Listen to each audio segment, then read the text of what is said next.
नीतीश कुमार जी ने जो मंत्रिमंडल विस्तार किया है वो उनका आखिरी मंत्रिमंडल विस्तार है। अब नीतीश कुमार जी दोबारा बिहार के मुख्यमंत्री नहीं बनने जा रहे। हालांकि हम पूरा सम्मान करते हैं, बुजुर्ग हो गए हैं, अब उनका समय पुराना हो चुका है, समय खत्म हो चुका है। नोरमा ग्रुप, जो सोचता है वो करता है। आपके अपने सपनों का आशियाना। नमस्कार, मैं हूं सागर कुमार। भारत लाइव देख रहे हैं आप। बिहार मंडल दल का सत्र शुरू हो गया है, लेकिन यह सत्र काफी हंगामेदार रहा। आपने देखा कि किस प्रकार विपक्ष एक्शन मोड में है, लेकिन तेजस्वी यादव की बात करें, राष्ट्रीय जनता दल की अगर बातें करें तो वो कहीं ना कहीं बहुत ज्यादा आक्रामक नहीं दिख रही। हालांकि लेफ्ट बहुत आक्रामक जरूर दिख रहा है, लेकिन तेजस्वी यादव पूरी तरह से सैद्धांतिक जो भूमिका है वो विपक्ष की निभा रहे हैं, बोल रहे हैं, और उन्होंने प्रेस कॉन्फ्रेंस करके बड़ी बातें कही हैं। देखिए, भारतीय जनता पार्टी ने एंगल बदला है। भारतीय जनता पार्टी मंत्रिमंडल विस्तार के बाद बड़े भाई की भूमिका में है, सरकार वाली भूमिका में आ गई है। नीतीश कुमार के चेहरे पर बड़ा कंफ्यूजन नजर आ रहा है, और अब जब नीतीश कुमार के चेहरे पर बड़ा कंफ्यूजन है तो उस पे देखिए तेजस्वी यादव ने भी नीतीश कुमार को लेकर एक बड़ी बात कह दी है। अब तेजस्वी यादव पहले हालांकि मना कर रहे थे नीतीश कुमार को, लेकिन पिछले बार आपने देखा कि किस प्रकार इशारों में बातचीत हुई थी। लालू यादव बुला चुके हैं, भाई वीरेंद्र बुला चुके हैं, राबड़ी माफ कीजिएगा मीसा भारती ने भी संदेश दे ही दिया है। लेकिन अब तेजस्वी यादव एक बार फिर से एक्शन मोड में है। क्या बड़ा ऑफर फिर से देंगे? क्या नीतीश कुमार को वो बुलाने जा रहे हैं? क्या अब भारतीय जनता पार्टी को पटखनी देने की दिशा में तेजस्वी यादव काम करना शुरू कर चुके हैं? सीएम कुर्सी त्याग चुके हैं, या फिर सीएम और डिप्टी सीएम वाले विवाद को हल कर लिया गया है? निशांत को अपनाने को तैयार हो गए तेजस्वी यादव। सब कुछ क्लियर कर दिया है, देखें वीडियो। आज से बिहार विधानसभा का बजट सत्र की शुरुआत हुई है, और राज्यपाल महामहिम राज्यपाल जी ने आज अपना भाषण जो है दिया है। और आप सब लोग जानते हैं, जो सरकार लिख के देती है वही राज्यपाल जी जो है पढ़ते हैं। महामहिम का हम लोग सम्मान करते हैं। देखो, इधर आ रहा है भाई, पहले ही ये बिहार के राज्यपाल बने, उनका हम लोग स्वागत करते हैं। भाषण दिया है उन्होंने, लेकिन आप लोगों ने जब भाषण सुना होगा तो सब लोग लगता है कंफ्यूज होंगे कि कौन सी सरकार के बारे में भाषण। ये 2015 वाली सरकार थी का भाषण उन्होंने पढ़ा है, कि 2017 वाला का पढ़ा है, कि 20 वाले का पढ़ा है, कि 22 वाले का पढ़ा है, कि 24 वाले का पढ़ा है।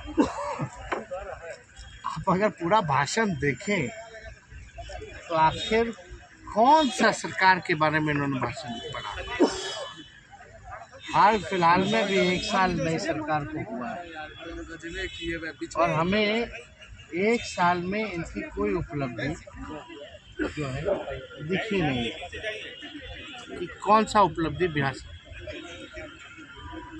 पढ़े थे। तो अगर पढ़ना था तो नीति आयोग का रिपोर्ट भी पढ़ देते। साक्षरता के मामले में बिहार जो है प्रति व्यक्ति आय निवेश में सबसे फिसड्डी है, किसानों के आय में फिसड्डी है, और बिहार आगे कहाँ है? बेरोजगारी के मामला में नंबर 1 तुम्हारा आ रहा है, पलायन में नंबर 1 है, गरीबी में नंबर 1 है। ये सब भी बताना चाहिए। नहीं दिख रहा तो हम लोग तो जान ही रहे थे भाई, सरकार ने कोई काम किया नहीं है। गवर्नर महामहिम है, ये औपचारिकता होती है कि जो सरकार लिख के देगी, चाहे झूठ हो सच हो, वो राज्यपाल जो है पढ़ेगी। अब इस पर अभिभाषण पे चर्चा होगी। जब चर्चा होगी तो एक एक जो है पोल हम लोग सरकार का खोलेंगे, और ऐसा पोल खोला जाएगा कि उनका जवाब देना। आज तक तो कोई जवाब मिला नहीं। आगे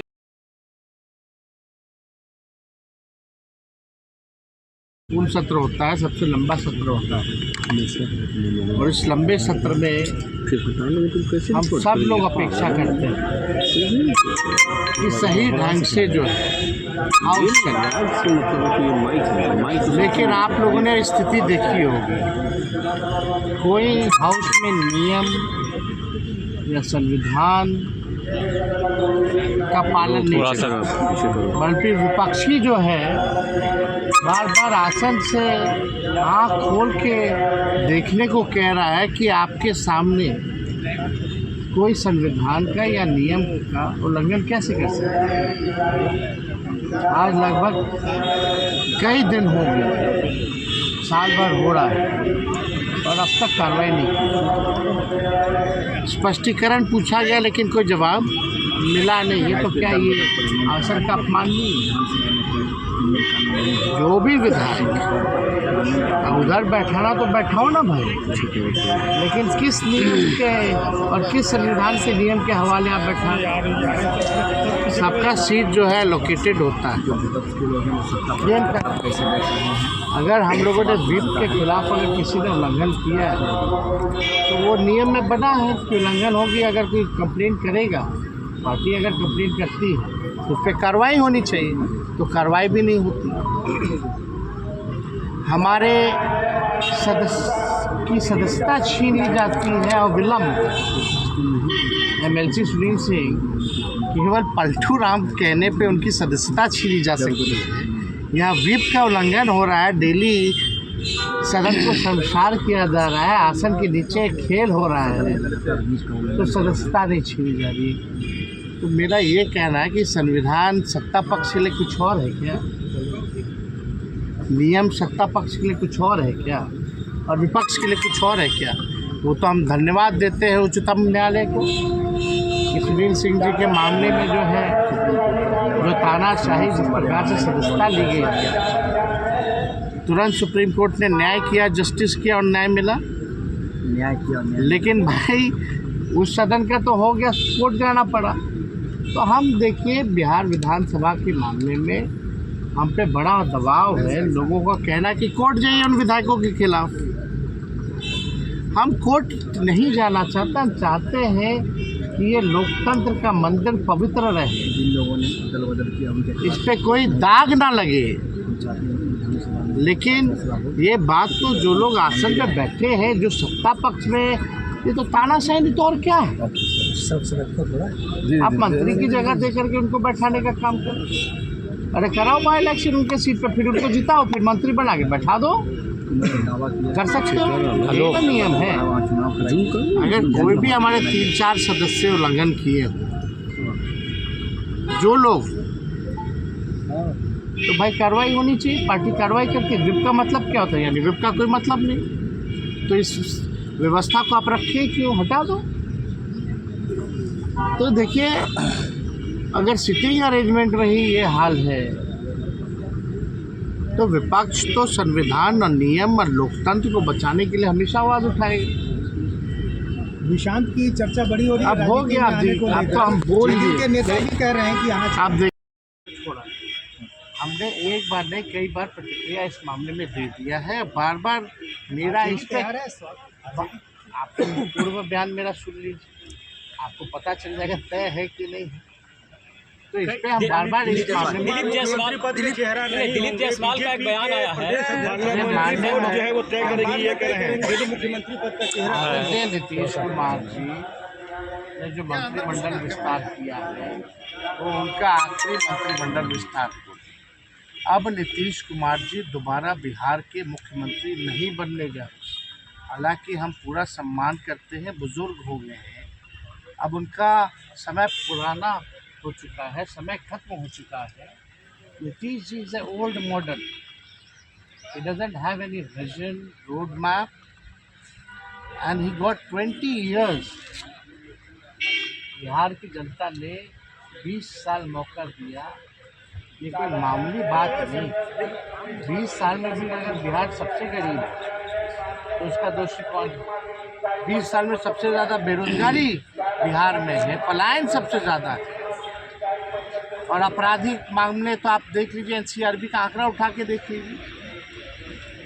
अगर किसी को बहस करनी है तो डेटा पे बात करें।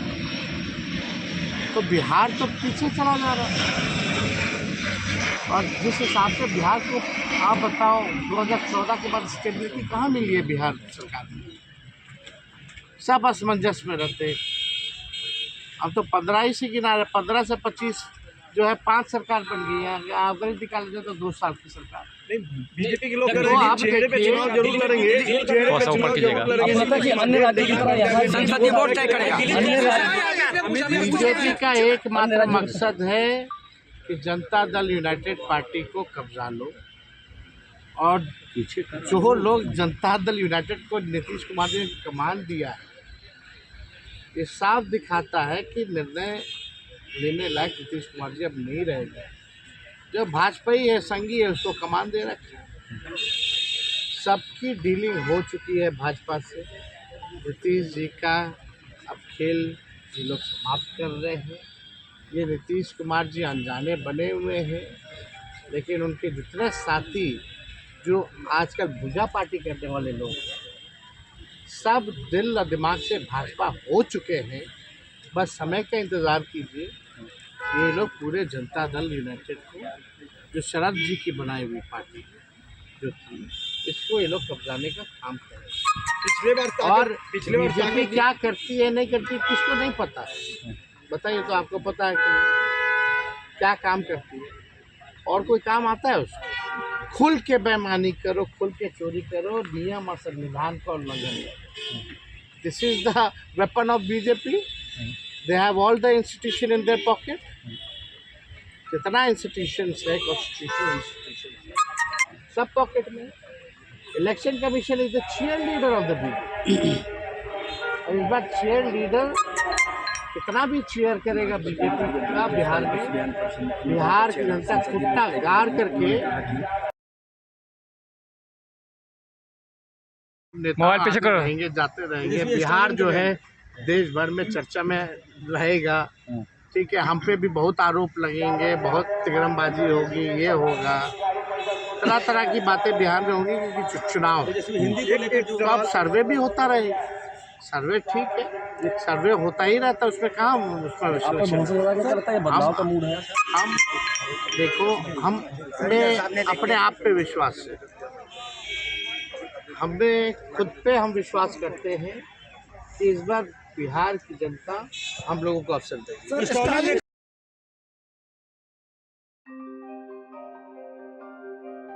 आपके सपनों को हमने सजाया है, ई होम्स पैनोरमा को हमने बनाया है। ई होम्स मेरा एक सपना था, जिसपे मैं पिछले 4 साल से काम कर रहा था। हमने जो बनाया है वो सबने है माना। ई होम्स पैनोरमा में हो आपका भी आशियाना। और फाइनली हमने 2021 में इस प्रोजेक्ट को लॉन्च किया। बहुत लोग अप्रिशिएट कर रहे हैं कि पूर्णिया जैसे शहर में, बिहार के, एक तो बिहार की बात करें, उसमें भी पूर्णिया जैसे छोटे जगह में इस तरह का लाइफस्टाइल देना, ये सुन के हम लोगों को बहुत अच्छा लगता है। ई होम्स में हमने कुछ और भी किया है, जैसे हम जिस जगह में रह रहे हैं हमारे फैमिली सिक्योर हो, उनको सिक्योरिटी का ध्यान में रखा है। आपकी सुविधा और सुरक्षा आपके लिए खास है, ये आपका विश्वास है। इसमें आर्टिफिशियल इंटेलिजेंस का 7 लेयर सिक्योरिटी का हमने इस्तेमाल किया है। लस ग्रीन कैंपस को बनाया है। यदि हमारा बाउंड्री वाल है तो वो वर्टिकल गार्डन है। ये जितनी भी फैसिलिटी होता है एक इंटरनेशनल टाउनशिप में, ई होम्स है, ये हम लोग विश्वास नहीं कर पा रहे हैं। जो भी हमारे मित्र दोस्त या जो भी हमारे बाहर के बाहर आते हैं, तो हम लोगों को बहुत अच्छा सुनने को मिलता है और बहुत अच्छा क्रेडिट मिल रहा है। वो सारा हमने सिर्फ एक बिल्डिंग नहीं बनाया, हमें एक बहुत अच्छा लाइफस्टाइल दिया ई होम्स में, और मेरा एक सपना था जिसको मैं आज फुलफिल होते हुए देख पा रहा हूँ। ये आपका आवास है। ई होम्स पैनोरमा में अब आपका निवास है।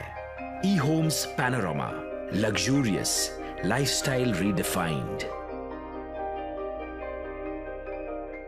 पैनोरमा ग्रुप, जो सोचता है वो करता है। अगर ये वीडियो पसंद आई और वह बिहार के राजनीति और बिहारियत से सरोकार रखेनी तो सब्सक्राइब बटन दबा के चैनल के सब्सक्राइब कर ली। ओजे एगो घंटी बा, ओकरा बटन दबा देला से कुल सटीक और मारक खबर रुआ मुफ्त में मिल जाई। अगर रुआ पत्रकारिता के हमनी के नया प्रयोग में सहयोग कर चाहतानी तो ज्वाइन बटन दबा दी। पेटीएम नंबर नोट कर ली 9386816700।